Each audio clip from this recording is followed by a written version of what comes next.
The champagne was a vintage Dom Perignon. The venue was a private loft in Tribeca, and the bill in Mark's pocket was heavy enough to sink a small boat. He watched his wife, Elena, glowing in the center of the room, her hand resting a little too comfortably on the shoulder of her new boss, a man she had promised was just a mentor. It wasn't the exorbitant cost of the party that made Mark's chest tighten. It was the way Elena looked right through him when he raised his glass, her eyes signaling a terrifying truth. He was no longer the protagonist in her story, just the financier. If you've ever felt the cold draft of a secret standing between you and the person you love, stay with me. We are about to unravel the kind of betrayal that doesn't start with a shout, but with a silence that screams. The waiter placed the black leather folio on the table with the practiced invisibility of someone who knew exactly how much damage lay inside. Mark didn't reach for it immediately. Instead, he took a sip of his water, his eyes scanning the cavernous room of the loft they had rented in the West Loop. It was a beautiful space. Exposed brick, industrial beams, and floor-to-ceiling windows that framed the Chicago skyline in glittering amber and steel. It was the kind of space Mark, as an architect, appreciated for its bones. But tonight, he felt like a squatter in his own life. "Mark, darling, could you?" Elena's voice cut through the ambient jazz and the chatter of 30 people. She was standing near the balcony, holding a half-empty flute of champagne. She wore a backless emerald dress that he had never seen before, another line item on the credit card statement he was too afraid to check this week. He looked at her. She was radiant. The stress of the last 2 years, the rejection emails, the tears over lukewarm coffee in their cramped kitchen, the silence of a career stalled, had evaporated. In its place was a woman who looked like she owned the city. "Of course," Mark said, forcing a smile that didn't reach his eyes. He picked up the folio. The bill was $4,000. Including the tip, it would be nearly $5,000. That was the rest of their emergency fund, the money they had earmarked for the house repairs. But Elena had insisted. "I'm a VP now, Mark. I can't celebrate at a dive bar. Appearance is currency." He signed the receipt. His hand didn't shake, but his stomach turned. As he moved through the crowd to join her, he felt the invisible barrier. These weren't their friends. Their friends were teachers, other architects, neighbors who brought casseroles. These people were sharp angles and expensive cologne. They were aura people. And this is... A tall man with silver fox hair and a suit that cost more than Mark's car turned toward him. This was Julian, the CEO, the man who had hired Elena. "This is Mark," Elena said. She didn't say my husband. She didn't say my partner. Just Mark. "Ah, the man of the hour," Julian said, his smile tight, predatory. "Elena tells me you insisted on throwing this bash. Very generous." "She worked hard," Mark said, stepping to Elena's side. He instinctively reached for her waist, a grounding touch he had used 1,000 times. Elena flinched. It was small, a micro movement, a slight stiffening of her spine and a half step away, but it felt like a slap. She covered it by turning to grab a canapé from a passing tray. "Mark is very supportive," she said to Julian, but she was looking at the floor. "He's been instrumental in keeping things afloat while I pivoted." "Every skyscraper needs a foundation," Julian said smoothly, raising his glass to Mark. "Buried deep underground, doing the heavy lifting in the dark." The group laughed. Mark froze. The metaphor was apt, but the tone was patronizing. He looked at Elena, waiting for her to defend him, to make a joke, to claim him. She just smiled at Julian, a smile that was too wide, too bright, and entirely excluding of Mark. "I'm going to get some air," Mark muttered. Neither of them watched him go. The drive back to Evanston was silent. The adrenaline of the party had faded, leaving a cold, hard tension in the car. Elena was scrolling through her phone, the blue light illuminating a face that seemed harder than the one he had kissed that morning. "You seemed distant tonight," Elena said, not looking up. "I seemed distant." Mark gripped the steering wheel. "Elena, I paid $5,000 for a party where you introduced me by my first name and recoiled when I touched you." "I didn't recoil," she snapped, finally looking at him. "I was in professional mode, Mark. You don't understand that world. You can't just be clingy. It looks weak." "Clingy? I'm your husband. And Julian is my boss, the CEO. I have to project independence." Mark pulled the car into their driveway. The house looked small compared to the loft. It needed painting. The gutters were full. This was the reality he had held together while she chased the dream. He turned off the engine and turned to her in the dark. "It felt like I was just the sponsor, Elena. Like I bought a ticket to watch you be someone else."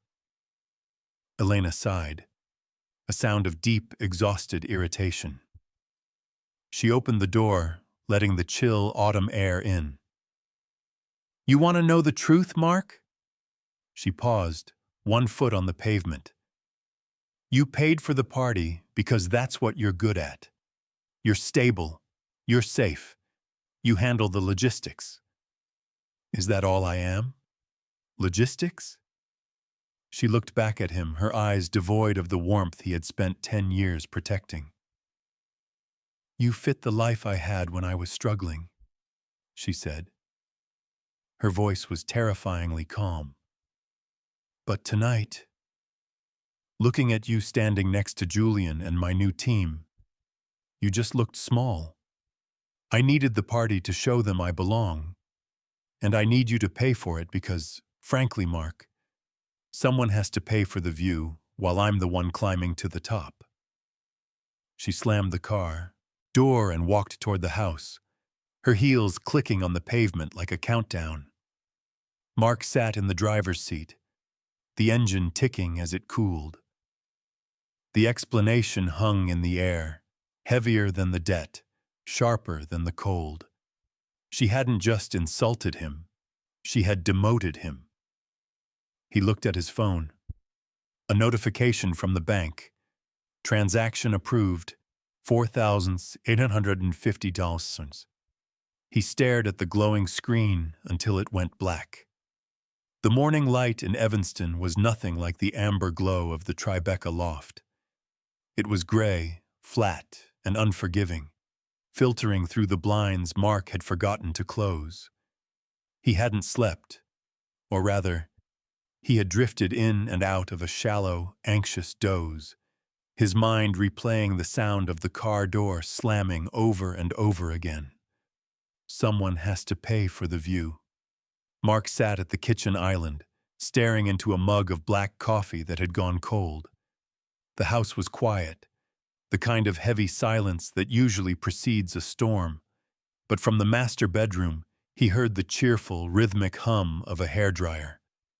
Elena was up. She wasn't hiding. She wasn't sulking. She was getting ready. 10 minutes later, she walked into the kitchen. She looked fresh, revitalized, wearing high-waisted yoga pants and a cashmere sweater, the casual look that cost more than his first suit. There was no trace of the woman who had looked at him with such cold detachment the night before. "Coffee smells good," she said, breezing past him to the cabinet. She reached for a mug, her movements light and airy. "Did you sleep okay? You were tossing and turning." Mark watched her, disbelief pooling in his stomach. "Elena, are we not going to talk about last night?" She paused, the spoon hovering over the sugar bowl. She turned to him, her expression one of mild confusion, as if he had asked about the weather in a different country. "Talk about what?" "The party was a success, Mark.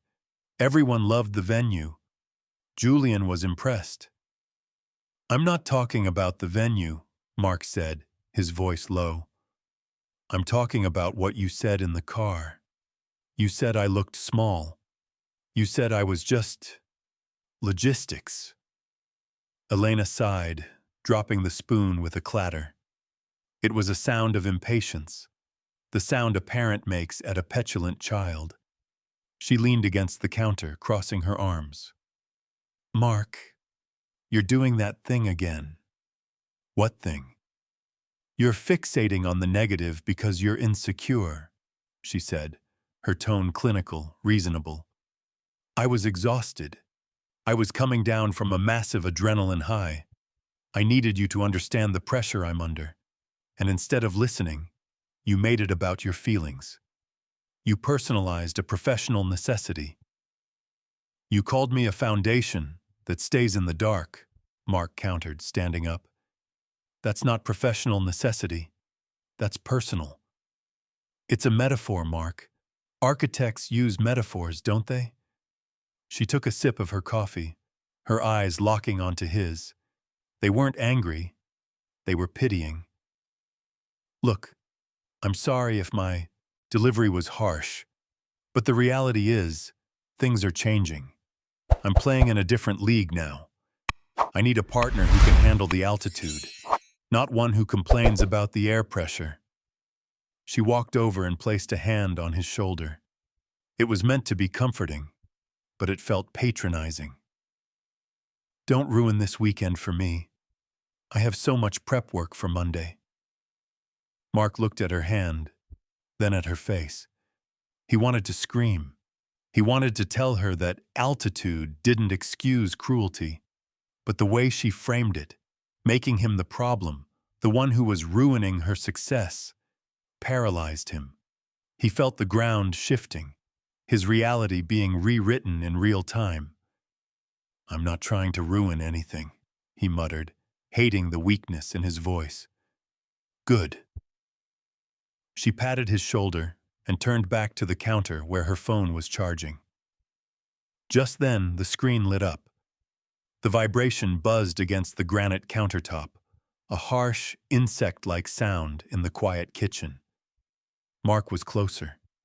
He looked down instinctively. The name on the screen was Julian. It was Sunday morning. 8:15 a.m. Elena moved quickly, not running, but with a sudden, sharp fluidity, and picked up the phone. She glanced at the screen, a small, unreadable smile touching her lips before she swiped the notification away. "Who is texting you this early on a Sunday?" Mark asked. "Just work," Elena said, turning her back to him to type a reply. "Julian wants to go over the Q4 projections before the Monday stand-up. He's a workaholic. That's why he's the CEO." Mark replayed the glimpse he had caught of the preview text. It hadn't looked like numbers or projections. It was short. "Recovery mode? You set the tone last night." It was professional enough to be defended, yet intimate enough to make Mark's skin crawl. A boss doesn't text a new employee about setting the tone before most people have had breakfast. Not unless the tone they were setting had nothing to do with business. "He's texting you about projections," Mark said, testing her. "Yes," Elena said, not looking up, her thumbs flying across the screen. "And strategy. It's going to be a long week, Mark. I might be late tomorrow." She finally turned around, phone clutched tight in her hand, effectively shielding it from him. "I'm going to take this in the study. I need to focus." She walked out of the kitchen, leaving Mark standing alone with the cold coffee and the silence. The debt from the party was still on his credit card, but he suddenly realized that the cost of her new job was going to be much higher than $5,000. The transformation happened not in days, but in degrees of temperature. The house in Evanston, once a shared sanctuary, began to feel like a hotel where Elena merely changed clothes and slept. It started with the wardrobe. Over the next 3 weeks, packages arrived daily. Sleek black boxes tied with grosgrain ribbons replaced the brown cardboard of Amazon deliveries.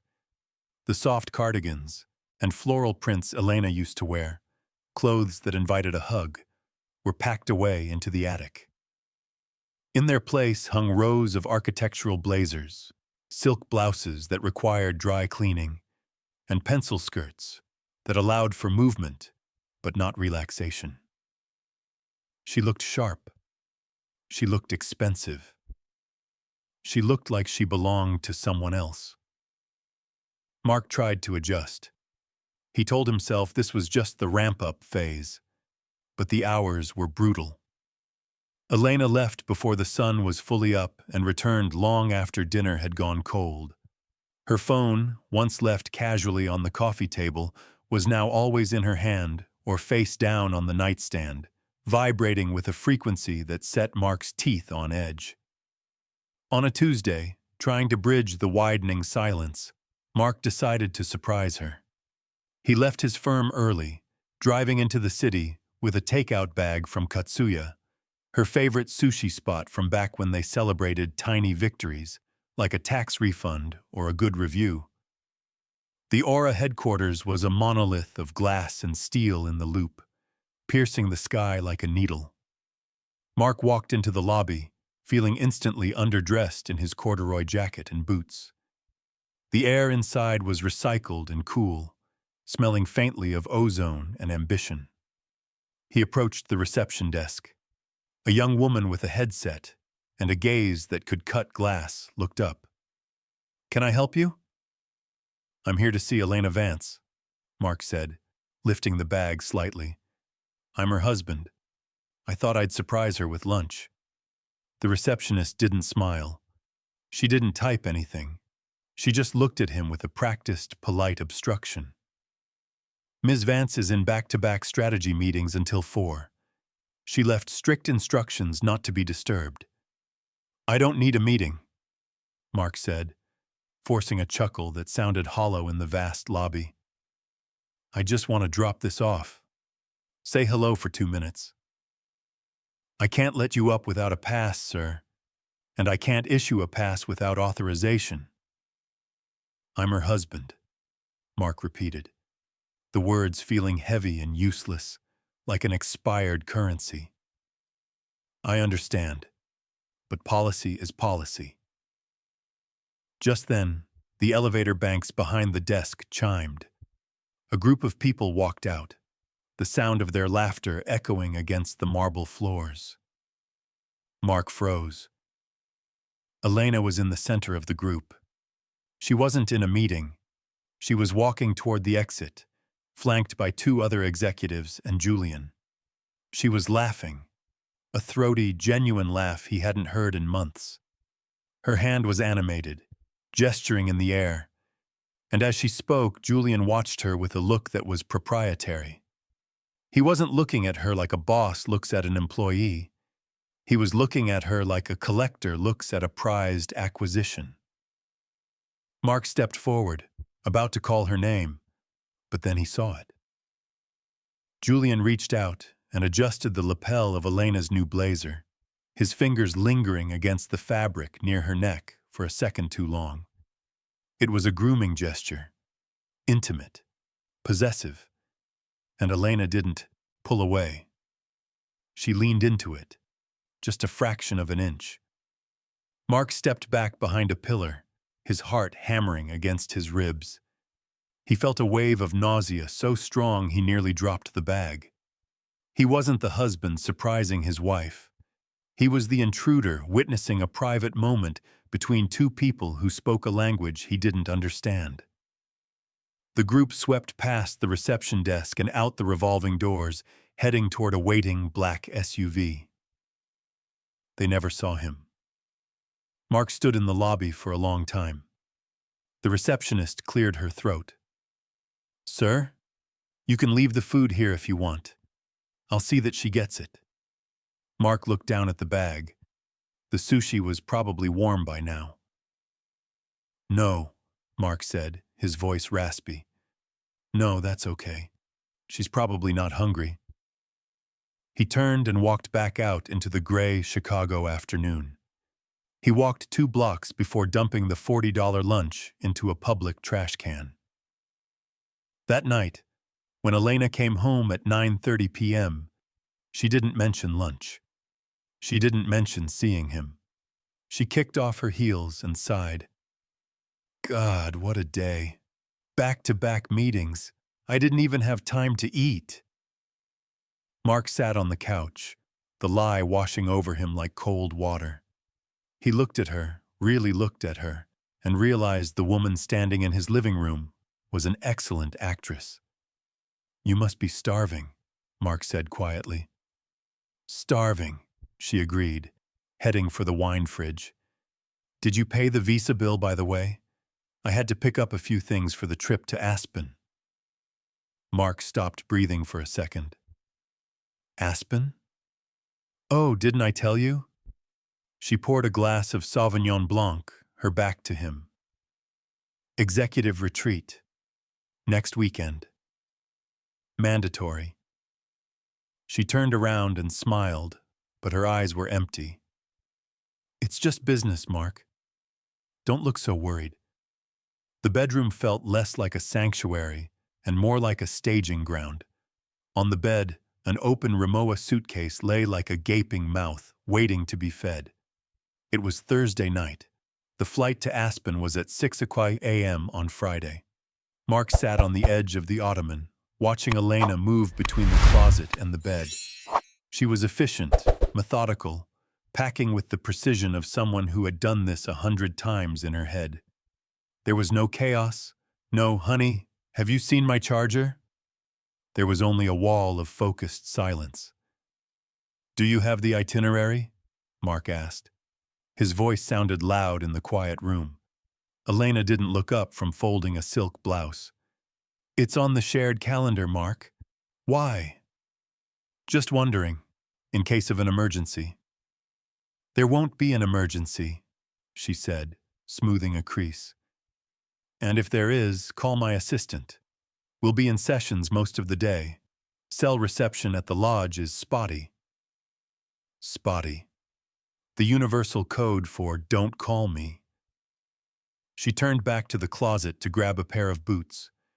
While her back was turned, Mark's eyes drifted to the small, satin shopping bag sitting on the nightstand, the result of the errands she had run earlier. A corner of tissue paper poked out, revealing a glimpse of black lace. His heart gave a painful, heavy thud. Elena was not a woman who wore lace. Not for him. Not for years. Their intimacy, when it happened, was comfortable, routine, clad in cotton or nothing at all. This was different. This was La Perla. He recognized the branding from the credit card statement he had forced himself to look at that afternoon. $400 at a boutique in the Gold Coast. He reached out, his fingers trembling slightly, and brushed the edge of the bag. Inside, he saw the sheer fabric of a bodysuit, structured and predatory. It wasn't sleepwear. It was a costume. "Mark." He snatched his hand back as Elena turned around. She was holding a toiletry bag, her eyes narrowing slightly as they flicked from his hand to the shopping bag. "What are you doing?" "Nothing," Mark lied, the word tasting like ash. "Just admiring the packaging. Did you buy something special?" The air in the room grew thin. This was the moment. The fork in the road. He could ask her why a strategy retreat required $400 of lingerie. He could dump the bag on the bed and demand to know who the audience was. but he heard her voice from Sunday morning echoing in his head. You're fixating on the negative. You're insecure. If he asked, she would say it was for herself, to feel confident, to feel powerful under her suit. She would spin it until he was the villain, the controlling husband policing her underwear. I needed some basics, Elena said, her voice cool, daring him to challenge her. She walked over, took the bag, and tucked it deep into the side pocket of the suitcase, beneath a stack of thick wool sweaters. It's going to be cold. Layers are important. Right, Mark said. Layers. He watched her zip the suitcase shut. The sound was final, like a zipper on a body bag. I'm going to sleep in the guest room tonight, Elena announced, not looking at him. I have to be up at 4 for the car service. I don't want to wake you. I can drive you, Mark offered, a last-ditch effort to reclaim his place. No, she said quickly, too quickly. The company is sending a car. It's better this way. You need your rest. She didn't kiss him goodnight. She just took her phone, the charger, and the suitcase, and walked out of the room. Mark lay awake in their bed, staring at the ceiling fan cutting through the darkness. The house was silent, but his mind was screaming. He knew. Deep down, past the denial and the fear of being alone, he knew. She wasn't going to Aspen for business. She was going to play house with Julian in a snow-covered fantasy where bills and husbands didn't exist.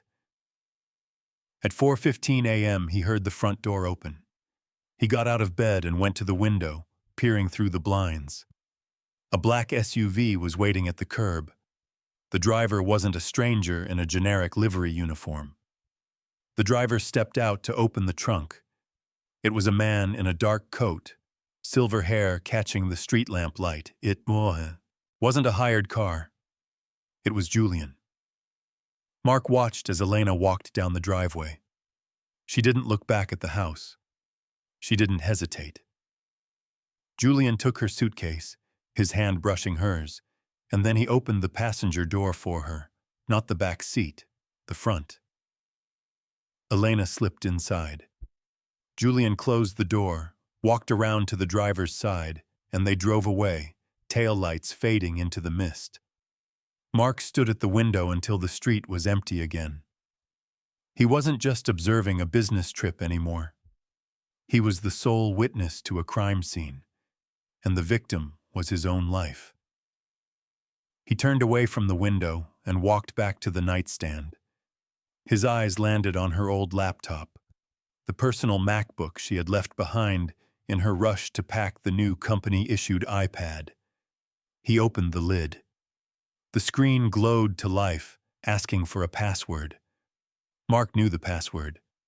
It was their anniversary. Or at least it used to be. He typed the numbers. 0612. The screen unlocked. The screen of the MacBook flickered, adjusting to the darkness of the room. The desktop wallpaper was still a photo from their trip to Maine 3 years ago. Wind-blown hair, red cheeks, Elena laughing while Mark held the camera. It was a relic from a civilization that no longer existed. Mark didn't look at the photo for long. He opened the browser. Because Elena had been so focused on her new company device, she hadn't realized that her personal laptop was still logged into her cloud accounts. The synchronization bar at the bottom of the screen spun lazily, pulling down the latest data from her phone. The phone currently traveling to Aspen in the passenger seat of Julian's car. Mark clicked on the Photos app first. The stream populated instantly. At the bottom were the recent ones. The party, the champagne, the view from the loft. But Mark scrolled up. He needed to see the before. He needed to understand the architecture of the lie. He stopped at a cluster of images dated 2 months ago. At that time, Elena had told him she was attending a Women in Leadership weekend workshop in Milwaukee. Mark remembered it clearly. He had driven her to the train station, kissed her goodbye, and spent the weekend painting the hallway to surprise her. On the screen, there was no workshop. There was a photo of a dinner table set for two, candlelight reflecting off a wine glass. The timestamp was 8:30 p.m. on that Saturday.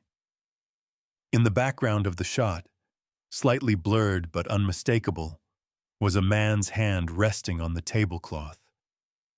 On the pinky finger was a heavy silver signet ring. Mark had seen that ring tonight.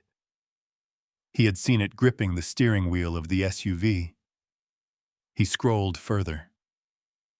A selfie of Elena in a hotel mirror. She was wearing a robe he didn't recognize. She looked flushed, happy, a raw, unguarded look she hadn't given Mark in years. The caption saved in the metadata was simple: "Best interview ever." Mark felt a physical blow to his chest, as if the air had been sucked out of the room. The interview process hadn't been a series of grueling panels and presentations. It had been a courtship.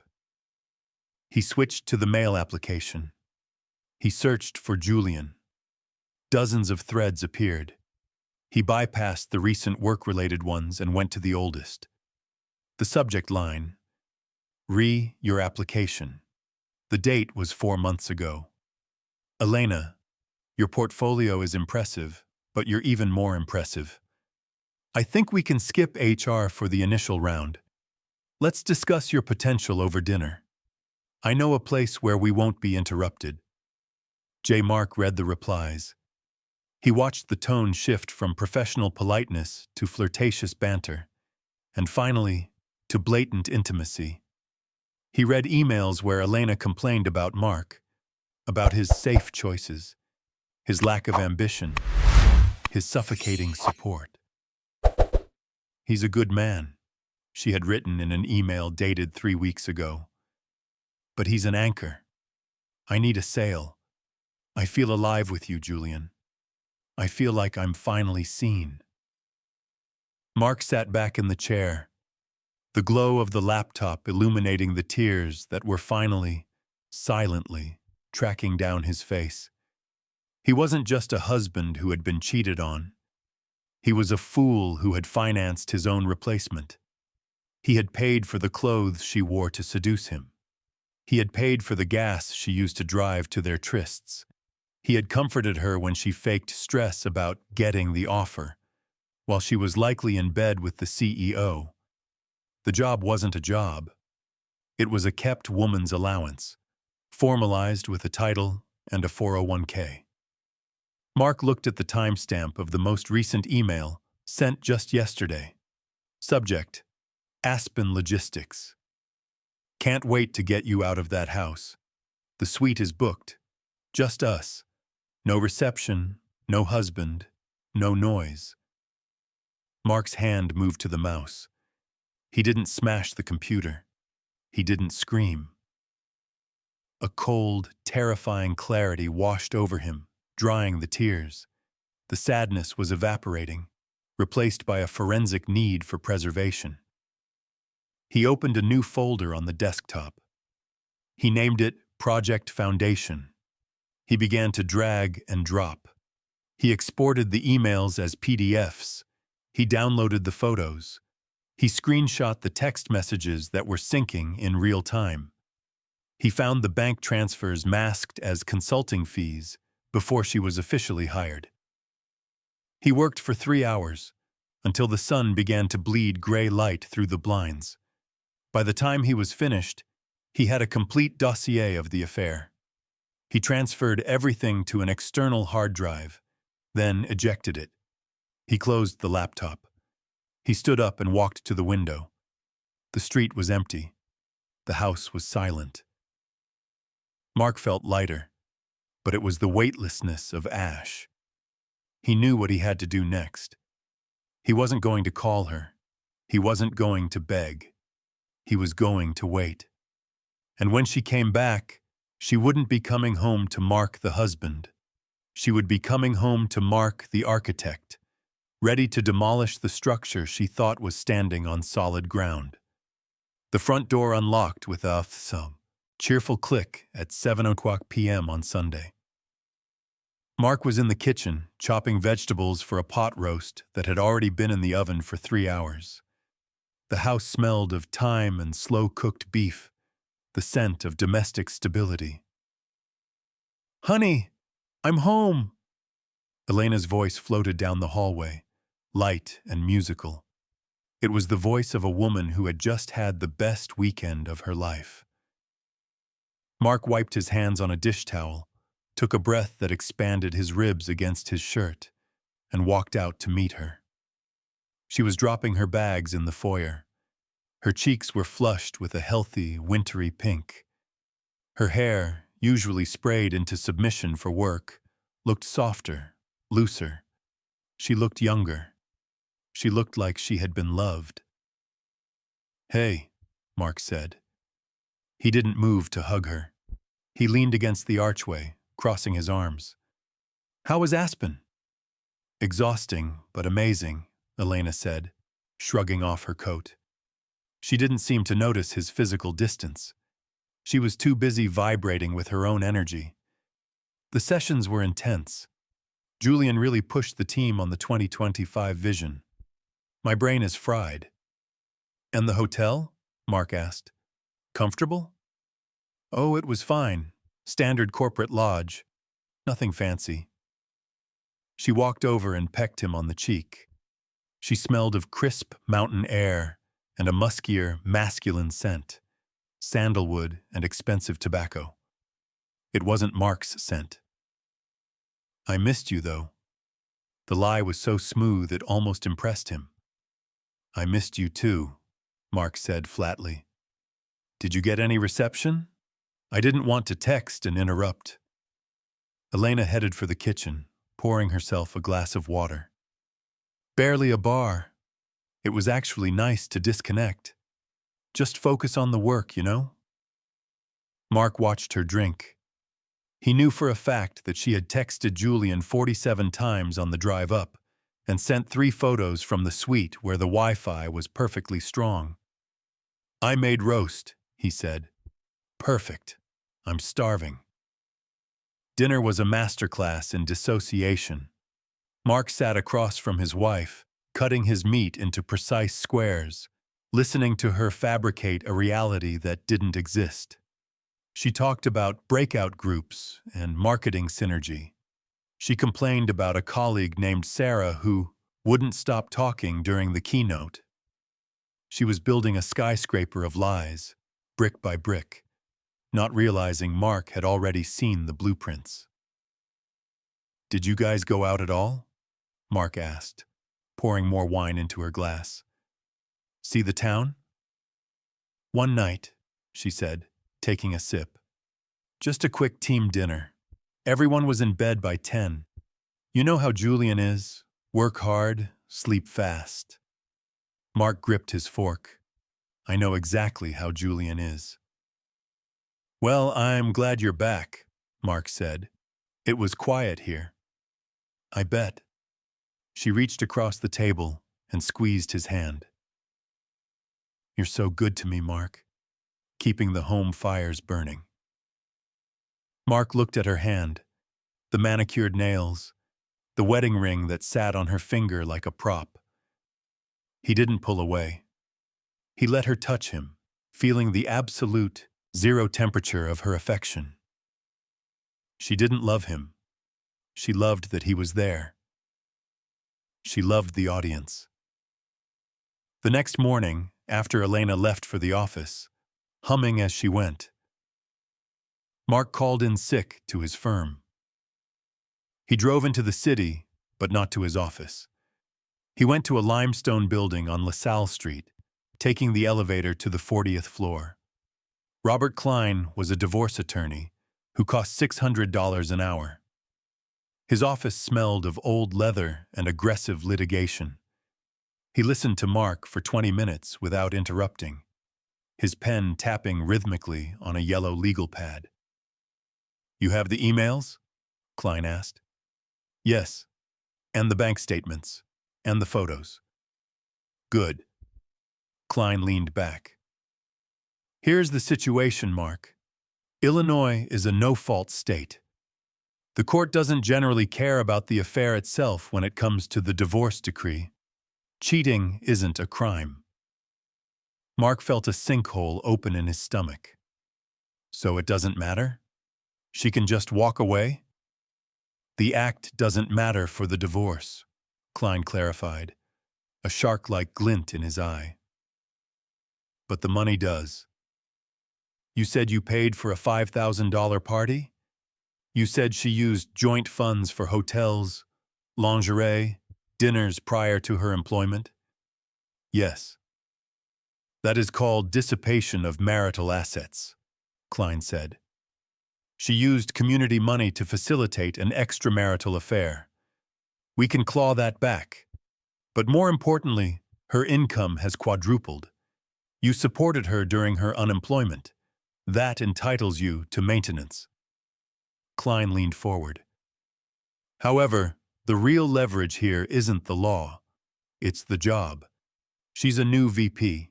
He's the CEO.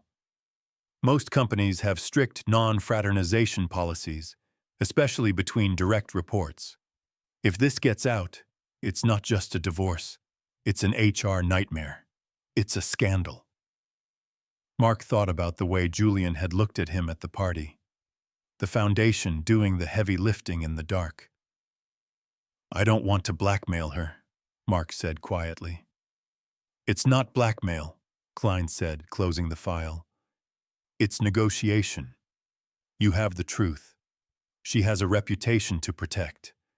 The question is, do you want to tell her you know now, or do you want to wait until it hurts the most? Mark looked out the window at the skyline.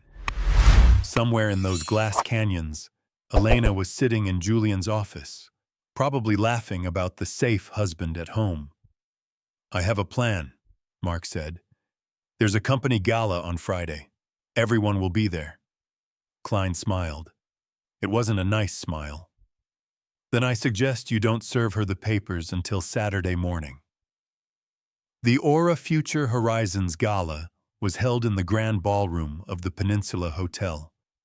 It was a black tie affair, a sea of tuxedos, sequins, and the heavy scent of lilies and money.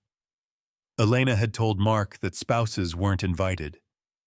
It's strictly for stakeholders and the executive board, she had said on Tuesday, while text messaging Julian about which earrings would look best against his sheets. Mark adjusted his cufflinks. He hadn't rented a tuxedo. He had bought a new one. A Tom Ford, fitted to perfection. He had drained the last of his personal savings account for it. It was an investment in his final performance. He walked past the security checkpoint with the confidence of a man who had nothing left to lose. He didn't have a ticket, but he walked alongside a group of investors he recognized from the news, blending into their wake. The doorman, assuming he belonged, simply nodded. Inside, the room was suffocatingly loud. A jazz band played on a raised stage, but the music was drowned out by the roar of networking. Mark took a glass of champagne from a passing tray, not to drink, but to hold. A prop. He scanned the room.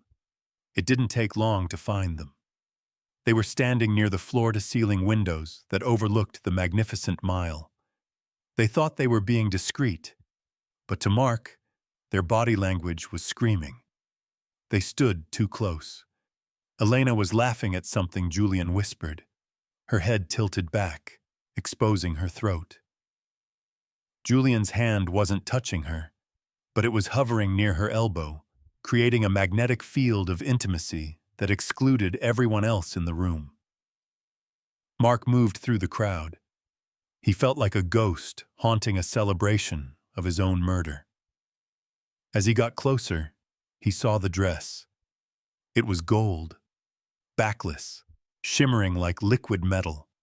It was the dress of a woman who wanted to be looked at by everyone, but touched by only one. Mark stopped 3 feet away from them. "It's a beautiful party," Mark said, his voice calm, cutting through their private bubble. Elena spun around. The glass in her hand wobbled, spilling a single drop of champagne onto the carpet. Her face went pale, the flush of excitement draining instantly to leave a mask of terror. "Mark?" She breathed the word like a curse. "What? What are you doing here? I told you it was stakeholders only." "I am a stakeholder," Mark said pleasantly. "I financed the VP." Julian straightened up. To his credit, he didn't look terrified. He looked annoyed. The arrogance of the man was a fortress. "Mark, this is a private corporate event. You're making Elena uncomfortable." "Am I?" Mark looked at his wife. She was trembling.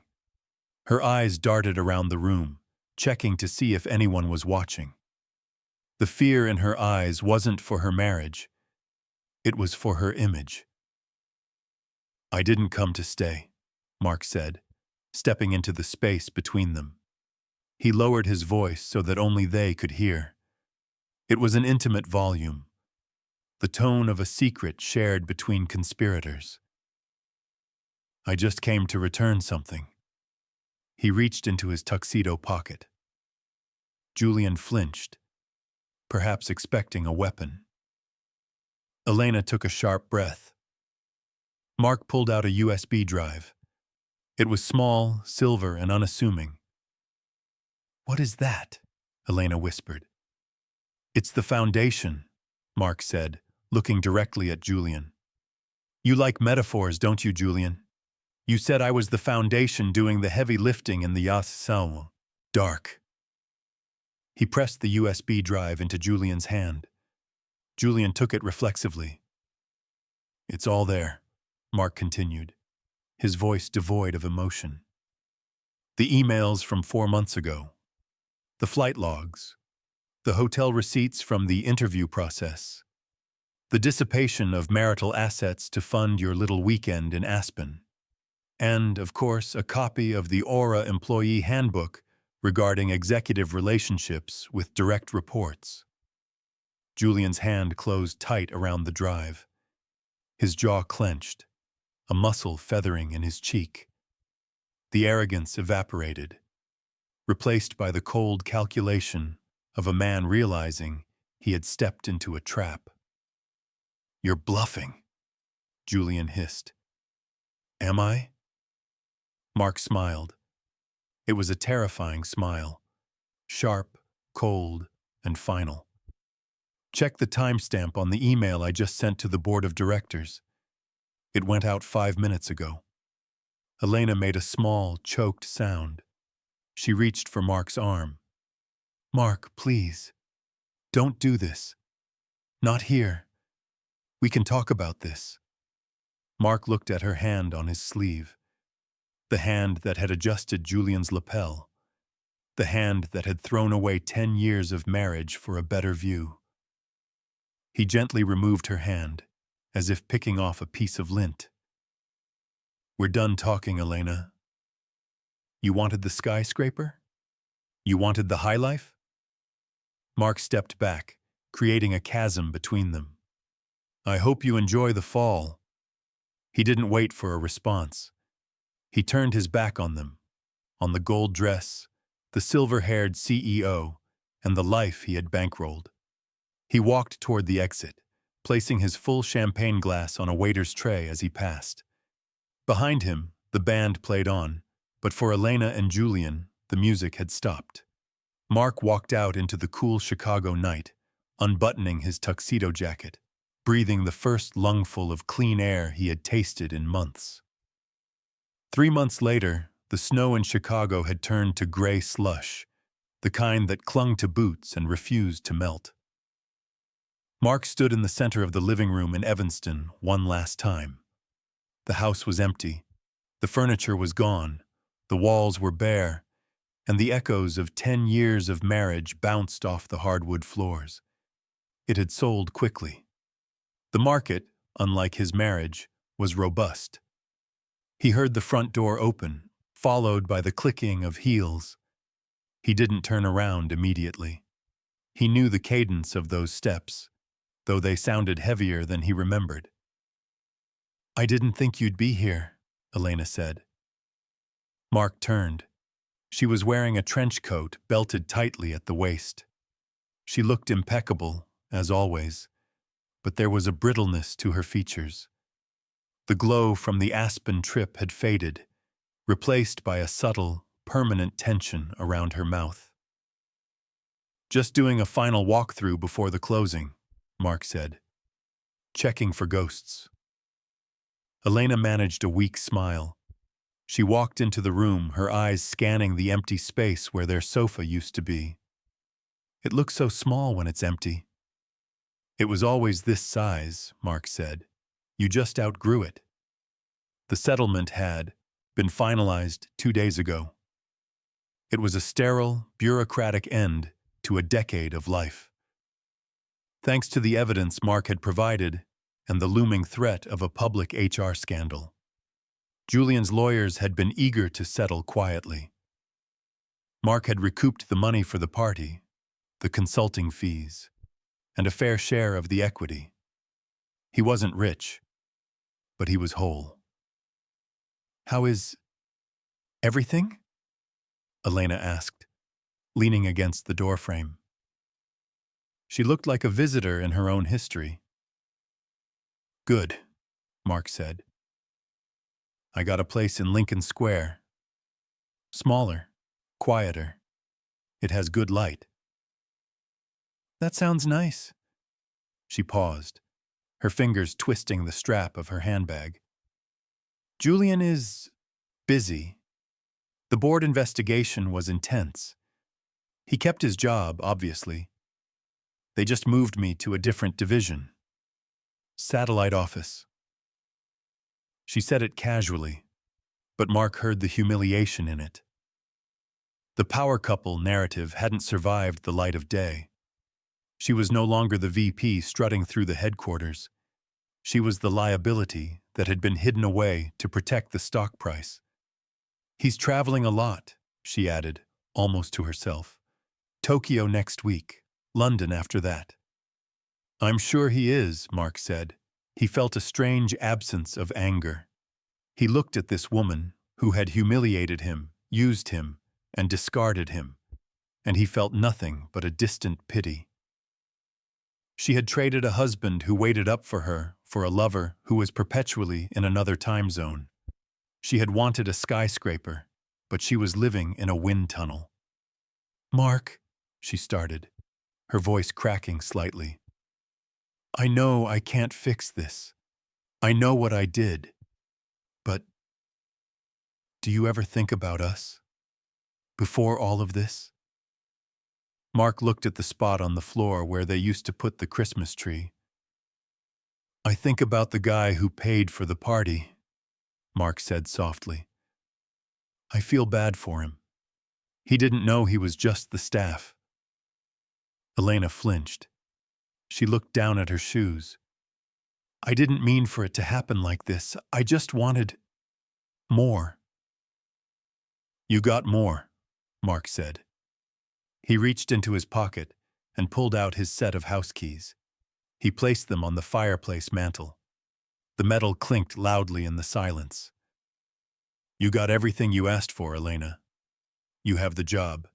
You have the man. You have the view." He walked past her toward the door. "I hope it keeps you warm." "Mark?" He stopped with his hand on the doorknob. "Are you happy?" she asked. The question hung in the air, desperate and sad. Mark thought about his new apartment. It was a third-floor walk-up. It didn't have a view of the skyline.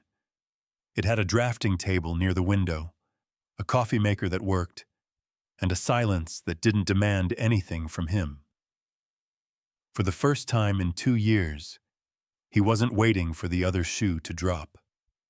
He wasn't financing someone else's dream. He was designing his own. "I'm debt-free," Mark said. He opened the door and walked out. The winter air hit his face, cold and clean. He didn't look back at the house.